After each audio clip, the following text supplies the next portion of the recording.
Lens लगाते time आपको ध्यान रखना है कि सबसे पहले तो लेंस का सॉल्यूशन लेना है और 2-3 ड्रॉप्स उसकी डालनी है अपने हाथ पर और अच्छे से लेंस को क्लीन करना है। लेंस को क्लीन करना बहुत ज़रूरी है। फिर आपको अपनी रिंग फिंगर के ऊपर लेंस लेंगे और ऐसे कटोरी बनानी चाहिए। जब आपको ऐसी कटोरी बन जाए तो समझ जाओ कि लेंस आपकी सीधी है और आपको कुछ भी नहीं करना है, सिर्फ आपको लेना है, अपने नीचे देखना है और लेंस को अप्लाई कर देना है। ऐसे लेंस को रखना है और आईज को क्लोज करके मूव करना है, सिर्फ लेफ्ट राइट। देखिए और छोड़ देंगे। मेकअप स्टार्ट करने से पहले सबसे इम्पोर्टेंट रोल है क्लींजिंग। हमें स्टेप मेकअप में क्लींजिंग, टोनिंग, मॉइस्चराइजिंग जो है वो हमारे स्किन प्रिपरेशन के पार्ट है। हम आज का मेकअप मैं आपको पार्ट्स में डिवाइड करके दिखाऊंगी क्योंकि पूरा मेकअप एक साथ दिखाने में बहुत लंबी वीडियो हो जाएगी। तो मैं पहले आपको क्लींजिंग, टोनिंग, मॉइस्चराइजिंग के स्टेप्स बताऊंगी कि कैसे आपको अपने फेस को क्लींजिंग करनी है और फिर फेस के ऊपर टोनर अप्लाई करना है, देन आपको मॉइस्चराइजर अप्लाई करना है। मॉइस्चराइजर आप हमेशा अपनी स्किन के अकॉर्डिंग ही यूज करेंगे। फेस के ऊपर कोई भी डस्ट पार्टिकल्स, मेकअप्स कुछ नहीं होना चाहिए। बहुत ही अच्छे से एक एक पार्ट को क्लीन करना है। कॉर्नर में, आईज के कॉर्नर में अच्छे से क्लीन करना है। जब आपको लगे कि हाँ आप आपका फेस बहुत अच्छे से क्लीन हो गया है, देन आप अपने फेस के ऊपर मॉइस्चराइज टोनर अप्लाई करेंगे। टोनर आप कोई भी सेटिंग स्प्रे भी ले सकते हैं अगर आपकी स्किन ड्राई है, क्योंकि जिस भी स्प्रे में हाइलुरोनिक की मात्रा ज्यादा है। हाइलुरोनिक एसिड जो है वो हमारे स्किन को हाइड्रेट करता है। तो आपको जो भी प्रोडक्ट आप परचेज करेंगे, अगर आपकी स्किन ड्राई है तो आप देखिएगा कि उसमें हाइलुरोनिक एसिड की मात्रा अच्छे से होनी चाहिए। ठीक है, टोनर अप्लाई करने के बाद उसको हमें 60 to 80% ड्राई होने देना है। एकदम से स्टेप एक चीज के ऊपर दूसरी चीज अप्लाई नहीं करनी है, कुछ सेकंड का गैप देंगे और बहुत ही सॉफ्ट सा और अच्छा सा क्विक आई मेकअप करेंगे। सबसे पहले हम अपने आईज के ऊपर आई बेस लगाएंगे। मैंने यहाँ पर टार्ट का कंसीलर लिया है, आप चाहें तो अपनी बजट के अकॉर्डिंग कोई भी कंसीलर ले सकते हैं। हमेशा ध्यान रखना है कि आपकी पॉकेट जिस चीज को अलाउ कर रही है आपको वही प्रोडक्ट खरीदना है। ऐसा नहीं है कि आप मेकअप आर्टिस्ट को देखें और सोचें कि इन्होंने टार्ट का लगाया है तो हमें भी टार्ट का ही कंसीलर खरीदना है। पहले अपनी पॉकेट देखनी है, जब टाइम आ जाए, इनकम शुरू हो जाए, तब आप महंगे से महंगा प्रोडक्ट खरीद सकते हैं। लेकिन स्टार्टिंग टाइम में कोई भी मेकअप आर्टिस्ट भी डायरेक्ट महंगे महंगे प्रोडक्ट से स्टार्ट नहीं करता है। ओके, तो अच्छे से कंसीलर अपनी फुल आईज के ऊपर अप्लाई करेंगे। टार्ट का ले लें या फिर स्विस ब्यूटी का ले लें या फिर फॉरएवर 52 का ले सकते हैं, रिकॉर्ड का भी ले सकते हैं। जो भी आपकी पॉकेट अलाउ करे आप वो कंसीलर लेकर अपनी आई बेस पर बना लें उससे। उसके बाद कोई भी एक सॉफ्ट सा आई शेड लेंगे। मैं यहाँ पर हुडा की पैलेट से ये लाइट कलर का आई शेडो ले रही हूँ। एक बिग फ्लफी ब्रश में लूंगी और फुल आईज के ऊपर अपनी अप्लाई कर दूंगी। देखिए, स्टेप बाय स्टेप आपको आगे बढ़ना है। सर्कुलर मोशन में अपनी फुल आईज के ऊपर एक सॉफ्ट सा शेड क्रिएट लगा देना है। कभी भी आईज का जो फर्स्ट ट्रांजिशन शेड होता है वो डार्क शेड नहीं लेना है। ठीक है, आजकल डार्क शेड्स, हार्श लाइनें, वो सब चीजें नहीं चल रही हैं। हमें ट्रेंड को फॉलो करना है, जो ट्रेंड में चल रहा है वही चीजें अप्लाई करनी है। ठीक है, फुल आईज के ऊपर आप एक सॉफ्ट सा शेड क्रिएट कर देंगे, शेडो क्रिएट कर देंगे। उसके बाद अपनी क्रीज लाइन क्रिएट करेंगे। क्रीज लाइन क्रिएट करने के लिए मैंने एक डार्क शेड लिया है और उसको अपनी क्रीज के ऊपर प्लेस कर दिया है। आप देख रहे हैं मैं अभी कोई भी ब्लेंडिंग नहीं कर रही हूँ। ठीक है, अपनी क्रीज लाइन के ऊपर प्लेस कर देंगे। एक हमें हमारी एक्चुअली हुडीड आईज है तो हमें क्या करना है, अपनी आईज ओपन करने के बाद एक फेक क्रीज लाइन क्रिएट करनी है जिससे कि हमारी आईज थोड़ी सी खुली खुली और बड़ी बड़ी लगे। ऐसी आईज के ऊपर हमें आईज ओपन करके क्रीज लाइन क्रिएट करनी होती है जिससे कि हमारी आईज थोड़ी सी बड़ी बड़ी और खुली खुली लगे। अब हम यहाँ पर उससे थोड़ा सा डार्क शेड लेंगे और अपनी लैश लाइन के ऊपर डार्क शेड अप्लाई करेंगे आउटर कॉर्नर पर और उसको ब्लेंड कर देंगे। लैश लाइन के ऊपर दोबारा से डार्क शेड लेंगे और उसको ब्लेंड कर देंगे। हमेशा जब हुडेड आईज पर हम काम कर रहे हैं तो हमें जितने भी डार्क शेड्स देने हैं वो आउटर कॉर्नर के ऊपर देने हैं, कभी भी हमें इनर कॉर्नर के ऊपर यहाँ पर डार्क शेड्स नहीं देने हैं। अगर आप यहाँ पर इनर कॉर्नर पर डार्क शेड दे दोगे तो आपकी आईज और स्मॉल लगेंगी और ड्रॉपी ड्रॉपी विजिबल होंगी। फिर हम क्या करेंगे, हम एक बड़ा ब्रश वापस से लेंगे और सारे शेड को आपस में ब्लेंड कर देंगे। कोई भी हार्श लाइन हमारे मेकअप में हमें नहीं छोड़नी है।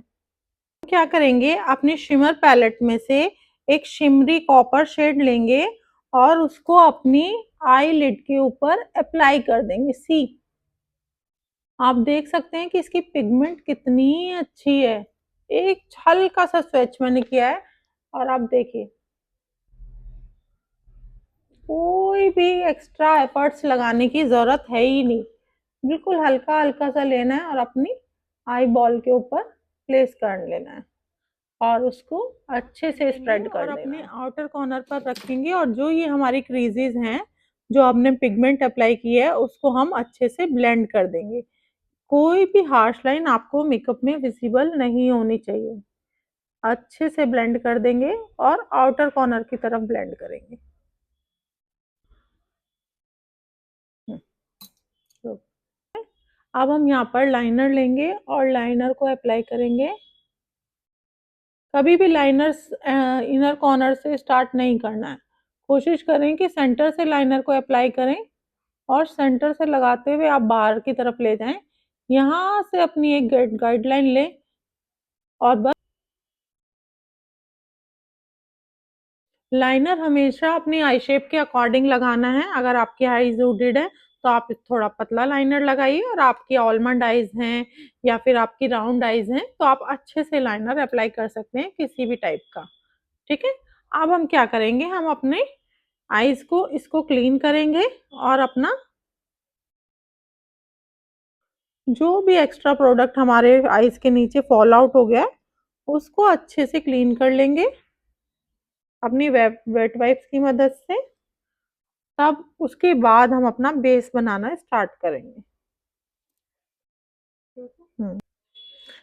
आईलैशेस एप्लीकेशन से पहले आईलैशेस को अपनी आईज के ऊपर रखना है और चेक करना है कि ये आपकी आईज और चेक करेंगे कि ये आपकी आईज के अकॉर्डिंग परफेक्ट शेप है या नहीं। अगर नहीं है तो आप इसको कट कर देंगे साइड से।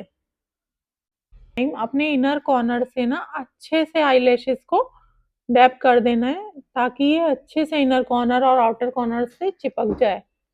अगर इनर कॉर्नर आउटर कॉर्नर से आपकी लैश हट रही है तो आप उसको दोबारा से ग्लू लगाकर तब चिपकाएं।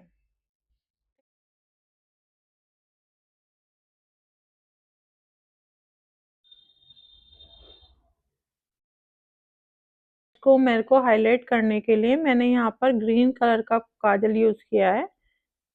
आप अपने टेस्ट के अकॉर्डिंग यूज कर सकते हैं।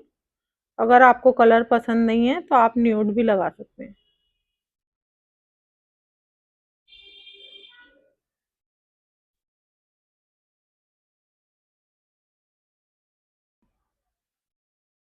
ठीक है, अब हम मस्कारा लगाएंगे और हमारा आई मेकअप कंप्लीट हो चुका है। फाइनल लुक हम लास्ट में। जो भी आपके फेस के ऊपर फॉल आउट हुआ है ना उसको वेट वाइप की मदद से अच्छे से क्लीन कर दें। अच्छे से क्लीन करने के बाद ही आपको अपना बेस स्टार्ट करना है। ड्राई ड्राई लग रहे हैं तो हम लिप बाम अप्लाई करेंगे। लिप बाम आप कोई भी महंगे महंगे ब्रांड का लेने की जरूरत नहीं है। मेरा पर्सनली फेवरेट है ये वैसलीन। आप वैसलीन ले लें और ये सबसे अच्छा लिप बाम का काम करता है। मुझे नहीं लगता मार्केट में इसकी टक्कर का कोई भी लिप बाम है।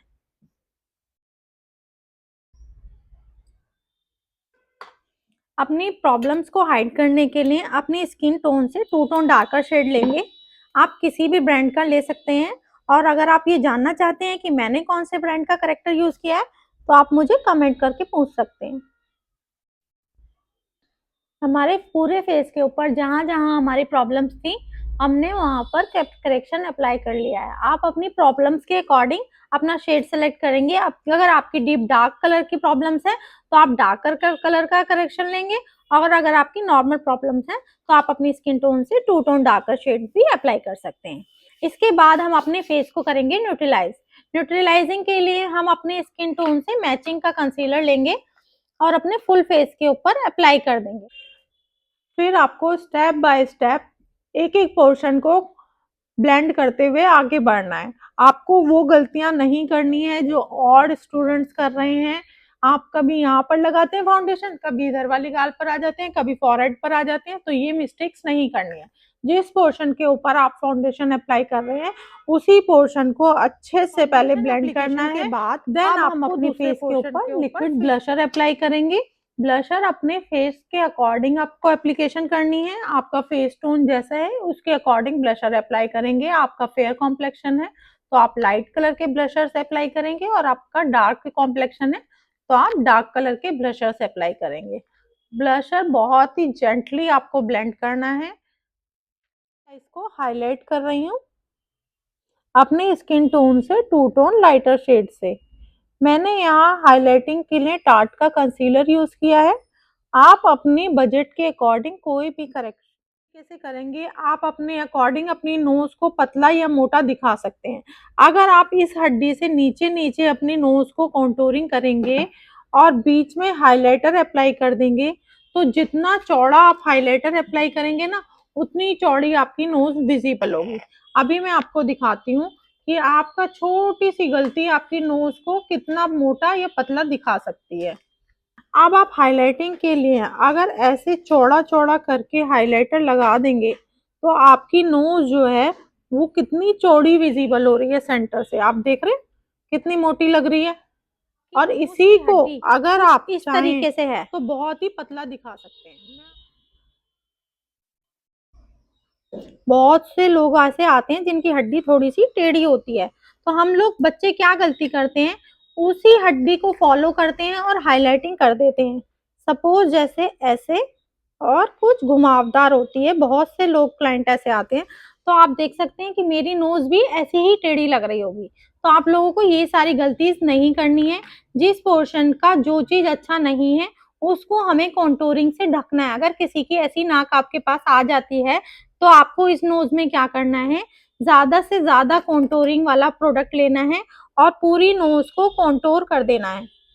पूरी नोज को अच्छे से कॉन्टोरिंग से ढक दो और सिर्फ जो आपका सेंटर वाला पार्ट है ना, थोड़ा सा ये वाला पोर्शन सही है, बस आप इसी पोर्शन को हाईलाइट करेंगे। सेट होता है पूरी नोज तब को तक आपको हम अपनी हाईलाइट आईब्रोज वगैरह फिल कर लेते हैं। आईब्रोज फिलिंग से पहले स्पूली की मदद से आपको अच्छे से आईब्रोज को क्लीन करना है, देन आपको उसको फिल करना है। रोज स्टार्ट करते टाइम आपको ध्यान रखना है कभी भी इनर कॉर्नर से आईब्रोज की फिलिंग स्टार्ट नहीं करनी है। हमेशा आउटर कॉर्नर से ही आईब्रोज को आपको फिल करना है। सी, बहुत ही जेंटली आपको प्रोडक्ट अप्लाई करना है। बहुत ही डार्क कलर का प्रोडक्ट्स अप्लाई नहीं करने हैं। कोशिश करो जितना नेचुरल आईब्रोज को रखोगे उतना ही ज्यादा अच्छा लगेगा। आईब्रोज को फिल करने के बाद एक बार दोबारा से स्पूली की मदद से अच्छे से ब्लेंड कर देना है कि कोई भी आपका प्रोडक्ट अगर एक जगह ज्यादा लग गया है या कहीं पर कम लग गया है तो अगर आप आईब्रोज फिल करने के बाद स्पूली करेंगे तो वो सारा जो है आपका प्रोडक्ट जो है वो इवनली ब्लेंड हो जाएगा। एक बार दोबारा से अपने पूरे फेस को अच्छे से ब्लेंड करना है। जो भी आपके अंडर आईज के नीचे क्रीजेस हैं या फाइन लाइंस हैं वो सब अच्छे से ब्लेंड कर देनी है। कोई भी लाइंस नहीं रहनी चाहिए फेस के ऊपर बेकिंग से पहले। अच्छे से अपने पूरे फेस को ब्लेंड करना है, देन हमें बेकिंग स्टार्ट करनी है। मैंने यहाँ पर ट्रांसलूसेंट पाउडर लिया है। आप अपने पिज्जा पफ के अंदर ट्रांसलूसेंट पाउडर लेंगे और अपने बैक ऑफ द हैंड पर पहले उसको मिनिमल करेंगे, देन आप अपनी अंडर आईज के नीचे बेकिंग स्टार्ट करेंगे। डायरेक्ट प्रोडक्ट लेकर और अंडर आईज के नीचे ऐसे प्लेस नहीं करना है। ये जो तरीका है ये बहुत ही गलत तरीका है। इस तरीके से आपको प्रोडक्ट्स एप्लीकेशन नहीं। आप थोड़ी देर के लिए अपने बेस को छोड़ दीजिए सेट होने के लिए। एक बार आपका बेस अच्छे से सेट हो जाएगा उसके बाद आप कितना भी अपने बेस को रब करके देखेंगे आपका जरा सा भी प्रोडक्ट इधर से उधर नहीं होगा। आप देख सकते हैं कि मैं कितना अपने फेस को पुल कर करके देख रही हूँ, कोई भी स्टेन हमारे फेस के ऊपर नहीं है क्यों नहीं है? क्योंकि हमने सही तरीके से अपने फेस को कॉन्टोर करेंगे, थोड़ा थोड़ा सा ब्रॉन्जिंग करेंगे। जिस जिस पोर्शन के ऊपर हमने क्रीम कॉन्टोरिंग और ब्लशर अप्लाई किया था, उसी पोर्शन के ऊपर अब हम पाउडर कॉन्टोरिंग और पाउडर ब्लशर अप्लाई करेंगे। आपको लग रहा है कि आपका फेस बहुत ज्यादा पाउडरी पाउडरी है, तो आप अपने फेस के ऊपर कोई भी सेटिंग स्प्रे अप्लाई कर सकते हैं। और सेटिंग स्प्रे एप्लीकेशन के लिए आपको एक डिस्टेंस मेंटेन करना है और देन अपने फेस के ऊपर 2-3 पंप्स अप्लाई करने हैं और उसको ड्राई होने देना है। जब तक आपका सेटिंग स्प्रे ड्राई नहीं हो जाए तब तक आप उसको टच नहीं करेंगे। पहले एक बार उसको फैन ड्राई हो जाने दीजिए। के ऊपर उसके बाद लगाएंगे आप हाई पॉइंट्स के ऊपर ऊपर हाइलाइटर, क्योंकि हाइलाइटर जब तक हमारे मेकअप में नहीं लगेगा तब तक हमें मजा थोड़ी आएगा। कमेंट करके बताओ कौन कौन हाइलाइटर लवर है, किस किस को पसंद है हाइलाइटिंग।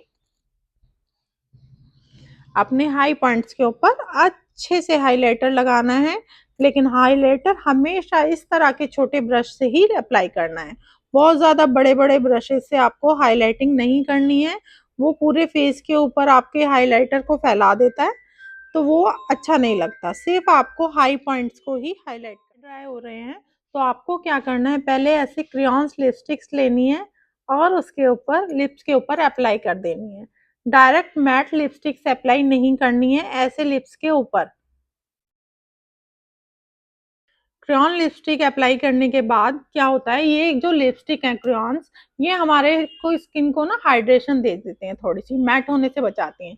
अब हम क्या करेंगे, क्रेयॉन्स के ऊपर अपना मैट शेड अप्लाई करेंगे।